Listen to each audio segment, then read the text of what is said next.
Dear student, তোমরা দেখছো বেতনবাড়ি সাফল্য একাডেমি। আজকে আমরা তোমাদের ক্লাস 11 দ্বিতীয় সেমিস্টার দর্শনের বচনের শ্রেণীবিভাগ তোমাদের দেখাবো। বচনকে কয় ভাগে ভাগ করছি? মোট বচনকে দুই ভাগে ভাগ করছে, গুণ অনুসারে, পরিমাণ অনুসারে। আবার প্রত্যেকটি বচনের আবার দুটো করে ভাগ রয়েছে, যেমন গুণ অনুসারে দুটি ভাগ, পরিমাণ অনুসারে দুটি ভাগ। গুণ অনুসারে সহার্থক, নর্থক, পরিমাণ অনুসারে বিশেষ আর সামান্য। আবার গুণ ও পরিমাণ অনুসারে বচনকে আবার মোট চার ভাগে ভাগ করছে। কি? সামান্য সহার্থক, সামান্য নর্থক, বিশেষ সহার্থক, বিশেষ নর্থক। দেখো, আমরা একটা ছকের মাধ্যমে তোমাদের বোঝানোর সুবিধার ক্ষেত্রে আমরা একটা ছকের মাধ্যমে তোমাদের বোঝাচ্ছি। দেখো, বচন হচ্ছে, বচনকে দুইটি ভাগ, গুণ অনুসারে, পরিমাণ অনুসারে।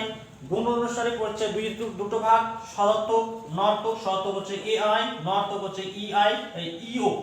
আর পরিমাণ অনুসারে দুটি ভাগ ভাগ করছে, সামান্য, বিশেষ। পরিমাণ অনুসারে হচ্ছে সামান্য, বিশেষ। সামান্য হচ্ছে এই, বিশেষ হচ্ছে আইও। আর গুণ ও পরিমাণ অনুসারে বচনকে মোট চার ভাগে ভাগ করছে। কি কি? সামান্য সহার্থক, সামান্য নর্থক, বিশেষ সহার্থক, বিশেষ নর্থক। বিশেষ সহার্থক হচ্ছে সামান্য সহার্থক হচ্ছে এ বচন, সামান্য নর্থক ই বচন। বিশেষ সহার্থক আই বচন, বিশেষ নর্থক ও বচন। বোঝা গেছে? এই ছকটা তোমরা একটু ভালো করে রাখবে, প্রত্যেকে দেখে নাও, তোমরা ছকটা খাতায় নোট করে নাও। আজকে এই পর্যন্তই। চ্যানেলে নতুন হলে বেতনবাড়ি সাফল্য একাডেমি চ্যানেলটি সাবস্ক্রাইব করে পাশে থাকা বেল আইকনটি প্রেস করে রেখো। আর ভিডিওটি ভালো লাগলে অবশ্যই লাইক করো, আর বেশি বেশি তোমাদের বন্ধুদের মধ্যে শেয়ার করে দিও।